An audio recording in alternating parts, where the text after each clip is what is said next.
성도 여러분 안녕하세요. 오늘도 우리 주님의 은혜 가운데 살아가시기를 바랍니다. 늘 성령으로 충만하십시오. 그러면 사도신경으로 우리의 신앙을 고백하면서 하나님께 예배를 드리겠습니다. 나는 전능하신 아버지 하나님 천지의 창조주를 믿습니다. 나는 그의 유일하신 아들 우리 주 예수 그리스도를 믿습니다. 그는 성령으로 잉태되어 동정녀 마리아에게서 나시고 본디오 빌라도에게 고난을 받아 십자가에 못 박혀 죽으시고 장사된 지 사흘 만에 죽은 자 가운데서 다시 살아나셨으며 하늘에 오르시어 전능하신 아버지 하나님 우편에 앉아 계시다가 거기로부터 살아있는 자와 죽은 자를 심판하러 오십니다. 나는 성령을 믿으며 거룩한 공교회와 성도의 교제와 죄를 용서받는 것과 몸의 부활과 영생을 믿습니다. 아멘. 찬송가 323장 부름받아 나서니 몸 우리 1절 부르겠습니다.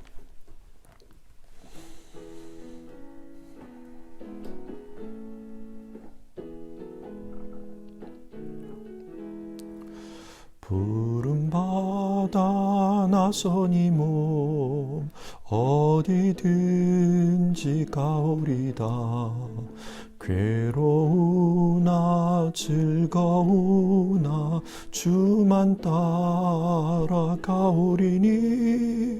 어느 누가 막으리까 죽음인들 막으리까 어느 누가 막으리까 죽음인들 막으리까.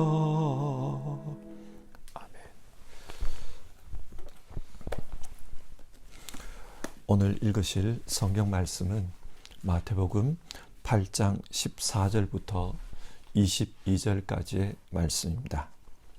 14절부터 22절 한 절씩 교독하겠습니다. 예수께서 베드로의 집에 들어가셔서 그의 장모가 열병으로 앓아 누운 것을 보셨다. 예수께서 그 여자의 손에 손을 대시니 열병이 떠나가고 그 여자는 일어나서 예수께 시중을 들었다. 날이 저물었을 때에 마을 사람들이 귀신 들린 사람을 많이 예수께로 데리고 왔다. 예수께서는 말씀으로 귀신을 쫓아내시고 또 병자를 모두 고쳐주셨다. 이리하여 예언자 이사야를 시켜서 하신 말씀이 이루어졌다. 그는 몸소 우리의 병약함을 떠맡으시고 우리의 질병을 짊어지셨다. 예수께서 무리가 자기 옆에 둘러서 있는 것을 보시고 제자들에게 건너편으로 가자고 말씀하셨다. 율법학자 한 사람이 다가와서 예수께 말하였다. 선생님, 나는 선생님이 가시는 곳이면 어디든지 따라가겠습니다. 예수께서 그에게 말씀하셨다. 여우도 굴이 있고 하늘을 나는 새도 보금자리가 있으나 인자는 머리 둘 곳이 없다. 또 제자 가운데 한 사람이 말하였다. 주님, 내가 먼저 가서 아버지의 장례를 치르도록 허락하여 주십시오. 예수께서 그에게 말씀하셨다. 너는 나를 따라오너라. 죽은 사람의 장례는 죽은 사람들이 치르게 두어라. 아멘.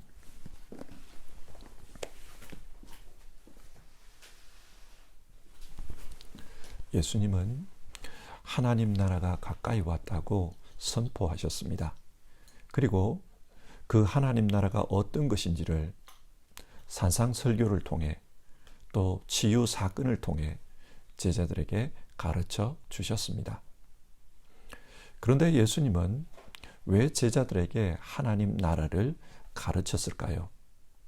우선은 제자들 자신이 그 하나님 나라의 삶을 살기 원했기 때문입니다. 제자들이 이 땅에 사는 동안 하나님 나라의 삶을 사는 것을 예수님은 원하셨습니다. 그리고 그 제자를 통해 하나님 나라가 온 세상에 전파되는 것을 예수님은 원하셨습니다. 훗날 예수님이 부활 승천하시면 그때에는 제자들이 하나님 나라를 전해야 합니다. 그래서 제자들에게 하나님 나라가 어떤 것인지 그것을 가르쳐 주셨습니다. 자, 이런 맥락을 가지고 오늘 말씀을 살펴봅시다. 먼저 14절과 15절을 보시면 예수님은 열병으로 고생하던 베드로의 장모를 고쳐주십니다. 의학이 발달하지 않았던 고대 사회의 그 열병은 치사율이 굉장히 높았던 병입니다. 아주 위험한 병입니다. 그런데 예수님은 그 병든 베드로의 장모를 안수해 주십니다. 그러자 그 병이 나았습니다. 신기한 일이 벌어진 것입니다. 아마 이런 신기한 일은 주변에 금방 소문으로 퍼졌을 것입니다. 그래서 많은 사람들이 병든 사람, 귀신 들린 사람을 예수님께 데리고 왔다고 성경은 말합니다. 예수님은 말씀으로 그 귀신들을 다 쫓아내셨습니다. 그리고 아픈 사람들을 고쳐주셨습니다. 성경은 이 사건을 통해 예수님이 어떤 분인지를 말씀하려고 합니다. 예수님이 어떤 분입니까? 예수님은 구약 성경이 예언했던 바로 그분입니다. 그래서 17절을 보면 이사야서 53장 4절의 말씀을 인용하고 있습니다. 그는 몸소 우리의 병약함을 떠맡으시고 우리의 질병을 짊어지셨다. 예수님의 이 치유 사건을 통해서 예수님이 어떤 분인지를 말씀합니다. 예수님은 우리의 연약함, 우리의 고통을 다 짊어지신 하나님의 아들이다. 성경은 그렇게 말씀합니다. 여러분, 예수님께서 이렇게 아픈 사람들을 고쳐주셨을 때 그것을 본 사람들의 반응은 어땠을 것 같습니까? 아마 열광했을 것입니다. 예수님의 인기가 높아졌을 것입니다. 어떻게 해서든지 사람들은 예수님에게 안수를 받고자 했을 것입니다. 그래서 예수님이 계셨던 그 베드로의 집에 많은 사람들이 와서 북적거렸습니다.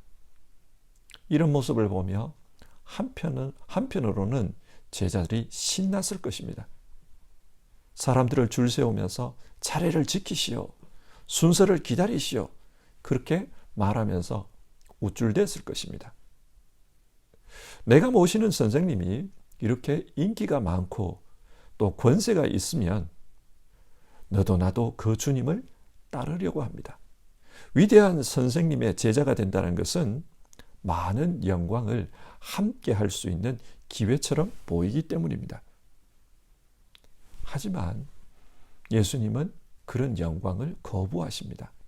그래서 18절을 보면 사람들이 예수님을 애워싸시자 오히려 예수님은 그곳을 떠나려고 하십니다. 왜 예수님은 그 영광을 거부하는 것일까요?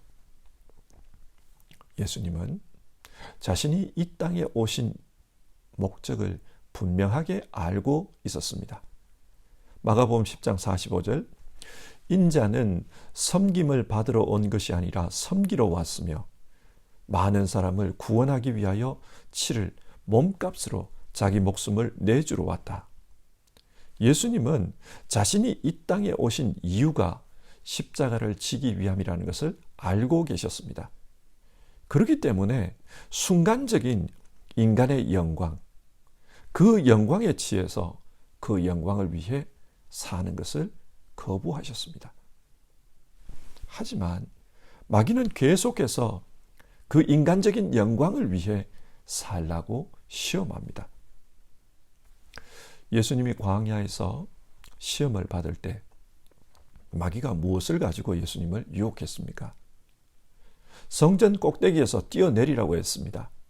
그러면 하나님께서 천사를 보내 받아줄 것이니 그렇게 해보라 유혹했습니다.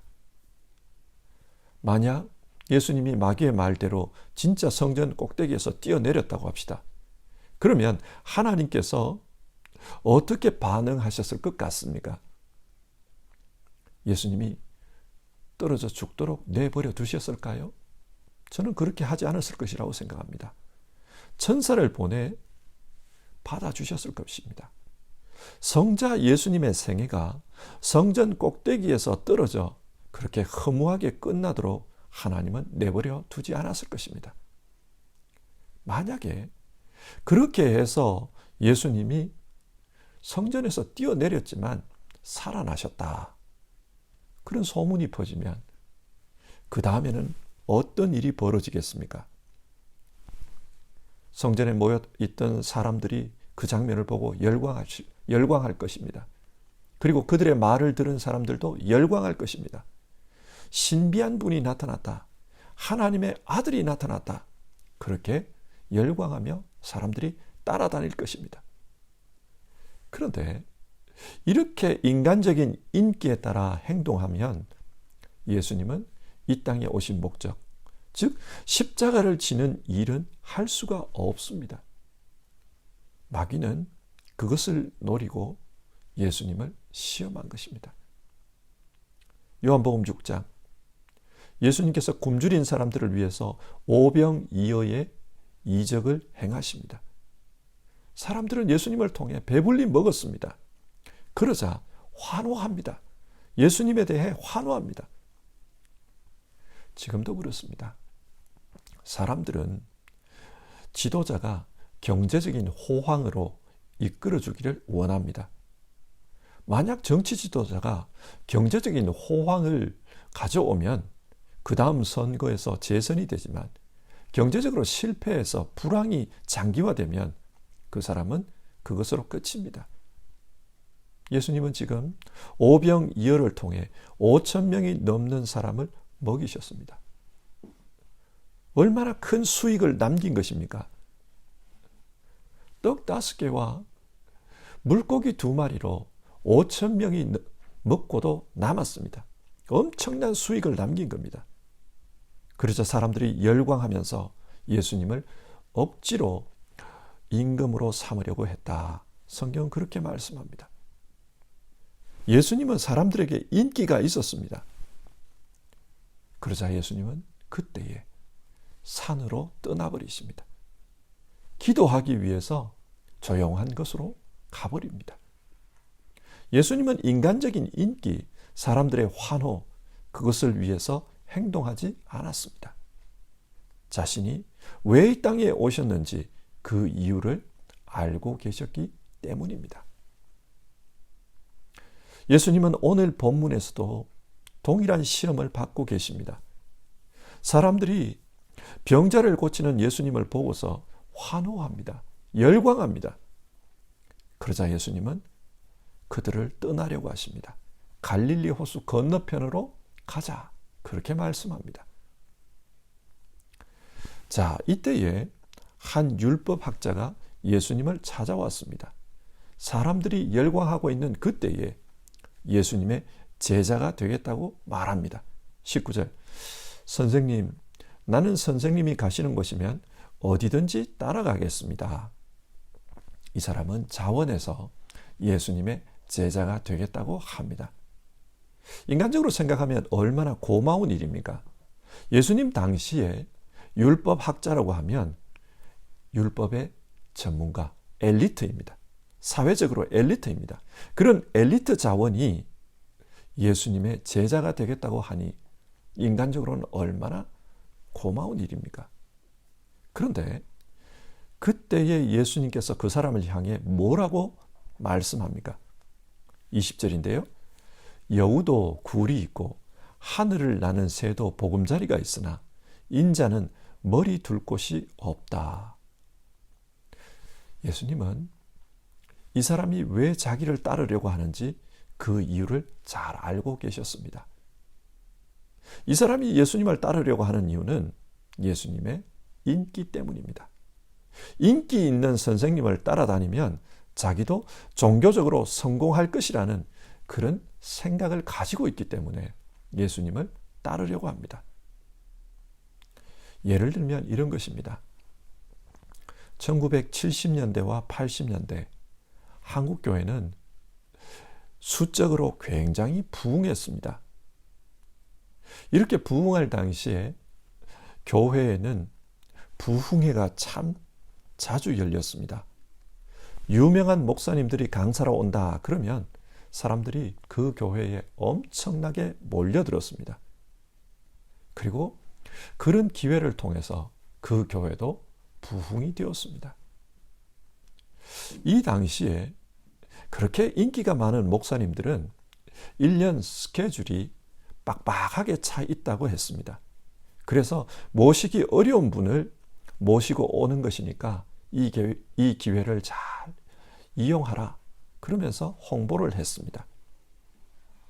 그리고 그렇게 인기가 많은 목사님들의 카리스마는 정말 대단했습니다. 집회를 하는 동안에 엄청난 카리스마를 보여줍니다. 사람들이 그것을 보며 아멘, 아멘 열광했습니다. 자, 이런 모습을 보며 자란 많은 청년들이 자기도 그런 목사가 되겠다고 신학교에 지원했습니다. 그러다 보니 신학교의 입학 경쟁률이 다른 어떤 대학보다도 높았습니다. 그리고 소위 말하는 명문대 출신 사람들도, 엘리트들도 신학교로 몰려왔습니다. 유명한 목사가 되면 세상 부럽지 않은 성공을 누릴 수 있기 때문입니다. 그러나 예수님은 이런 의도로 제자가 되는 것을 원치 않았습니다. 그래서 인자는 머리 둘 곳이 없다 그런 말씀을 하십니다. 남들이 보기에는 예수님이 인기가 많고 사람들이 환호하기 때문에 세상의 온갖 영광을 누릴 것처럼 보이지만 정작 예수님은 그런 영광에 관심이 없었습니다. 예수님은 모든 이들의 연약함을 짊어지기 위해 이 땅에 오신 분이었습니다. 그래서 평안한 삶, 안정적인 삶, 그런 삶을 사실 수가 없었습니다. 여우도 굴이 있었지만 새도 둥지가 있지만 예수님은 머리 둘 곳조차 없다. 그렇게 말씀합니다. 예수님은 불안정한 삶을 사셨습니다. 오늘은 이곳, 내일은 저곳 그렇게 떠돌아다니면서 사셨습니다. 그런 예수님을 따라다니는 제자들 역시 불안정한 삶을 살 수밖에 없다고 말씀합니다. 예수님의 고난에 동참하겠다. 그런 마음이 있는 사람만이 예수님의 제자가 될 수 있다. 말씀합니다. 그런데 예수님을 따르는 사람들은 그런 고난보다는 영광에 집중했습니다. 예수님이 십자가에 달리기 며칠 전 이제 곧 예루살렘에 입성하게 됩니다. 그때 세베대의 아들인 야고보와 요한이 예수님을 찾아와 조용히 부탁합니다. 주님께서 곧 영광을 받으실 텐데 영광을 받으시거든 우리 중 하나는 주님의 오른편에 다른 하나는 왼편에 앉게 해주십시오. 그런 부탁을 했습니다. 이 제자들은 예수님이 영광 받는 것, 그것을 하늘나라의 임금이 되는 것으로 생각했습니다. 예수님은 십자가에 죽으시고 부활하는 것을 영광을 받는다라고 말씀했지만 제자들은 세상적인 권세를 얻는 것, 그것으로 생각했습니다. 그래서 예수님께서 권세를 얻으시거든 가장 큰 자리 중에 하나는 이 사람에게, 다른 하나는 이 사람에게 주십시오. 그렇게 인사청탁을 한 것입니다. 사실 이것이 당시 제자들이 예수님을 따르던 이유입니다. 성공을 위해서 따랐던 겁니다. 그러나 예수님의 오른쪽과 왼쪽에 앉는 것은 그런 성공이 아니라 십자가에 함께 달리는 것이었습니다. 영광이 아니었습니다. 따라서 예수님을 따르는 제자는 이런 세상적인 영광 때문에 예수님을 따르면 안 된다. 주님은 그것을 말씀해 주십니다. 21절 또 다른 제자가 예수님에게 찾아와 말합니다. 주님, 내가 먼저 가서 아버지의 장례를 치르도록 허락해 주십시오.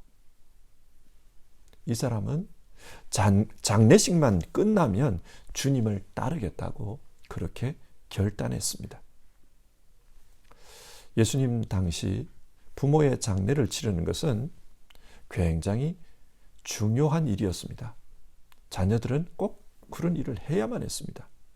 그래서 내게 주어진 이 일만 마치면 주님을 따르겠습니다. 그렇게 결단합니다. 그러자 예수님께서 뭐라고 하십니까? 22절, 죽은 사람의 장례는 죽은 사람들이 치르게 두어라. 너는 나를 따라오너라. 무슨 말입니까? 부모의 장례를 치르지 말라 그 말입니까? 아닙니다. 부모의 장례를 치르는 것은 중요한 일입니다. 그러나 예수님을 따르는 것이 더 중요한 일이라는 말입니다. 흔히들 지금 내게 중요한 일이 있습니다. 이 일만 끝나면 그때에 주님의 일에 집중하겠습니다. 그런 말을 합니다.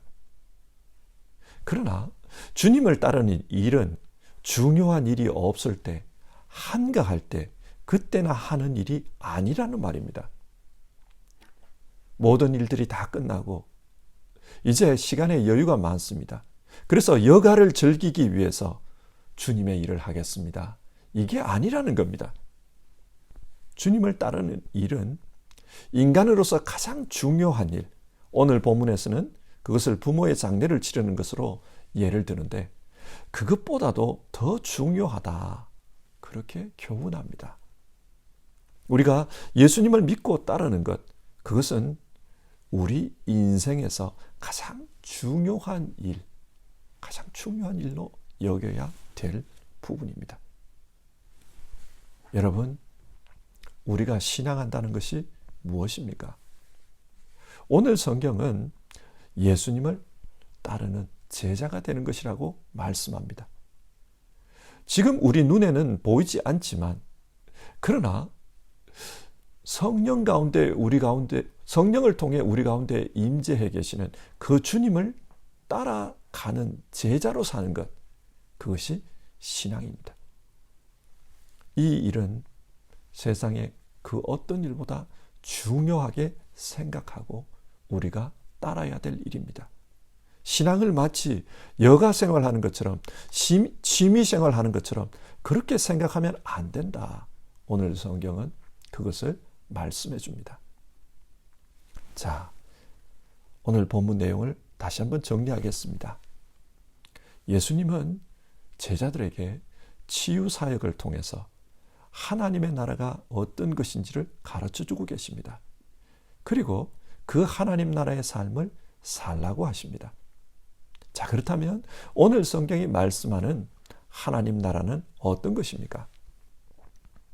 예수님께서 우리 육신의 질병뿐만 아니라 우리 영혼의 질병을 고쳐주는 것, 거기에 하나님 나라가 있습니다. 주님은 우리의 모든 질병, 영혼의 질병을 고쳐주시기 위해 십자가를 지셨습니다.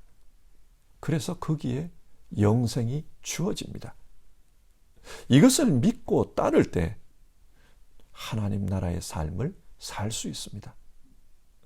이것을 믿고 따른다는 것, 그것은 바로 제자가 되는 것입니다. 그렇기 때문에 오늘 성경은 제자로 사는 것이 무엇인지에 대해 말씀해 줍니다. 제자는 예수님의 십자가를 함께 지는 사람입니다. 사랑의 십자가, 희생의 십자가, 복음의 십자가를 함께 지는 것입니다. 이것은 내 인생을 통해 하나님이 기뻐하는 그런 일들이 나타나도록 자기 인생을 하나님께 드리는 것입니다. 그것이 십자가를 함께 지는 것입니다. 그런데 마귀는 유혹합니다.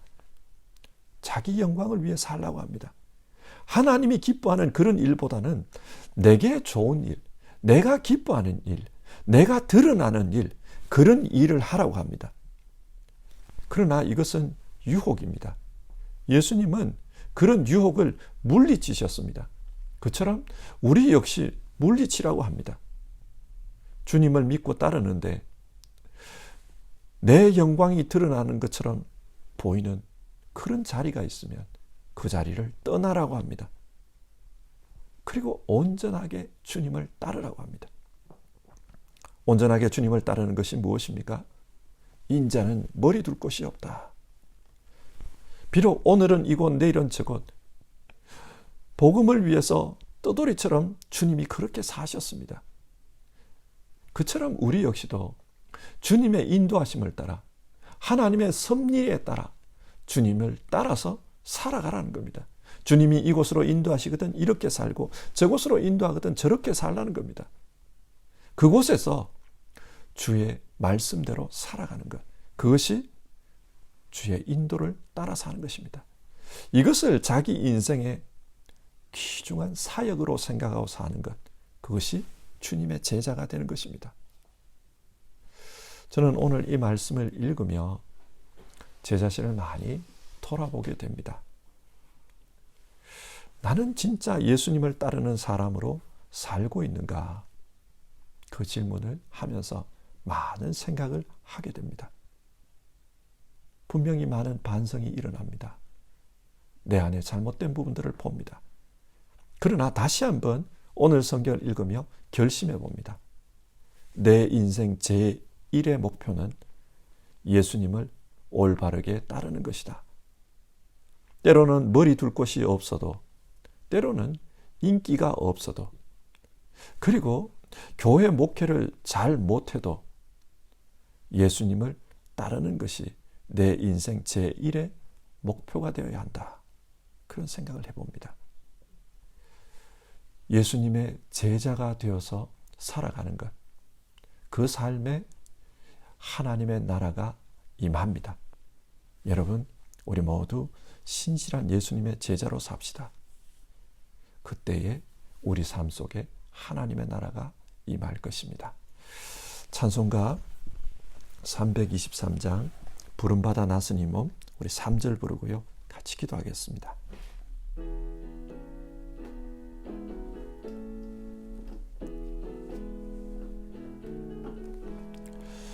존귀 영광 모든 권세 주님 홀로 받으소서. 멸시천대 십자가는 제가 지고 가오리다. 이름 없이 빛도 없이 감사하며 섬기리다. 이름 없이 빛도 없이 감사하며 섬기리다. 오늘 우리가 살펴본 성경 말씀을 생각하며 기도합시다. 나도 예수님의 참된 제자로 살겠다. 예수님의 제자로 사는 것, 그것을 내 인생 가장 중요한 목표로 삼겠다. 그런 결심을 담아서 우리 함께 기도해 봅시다.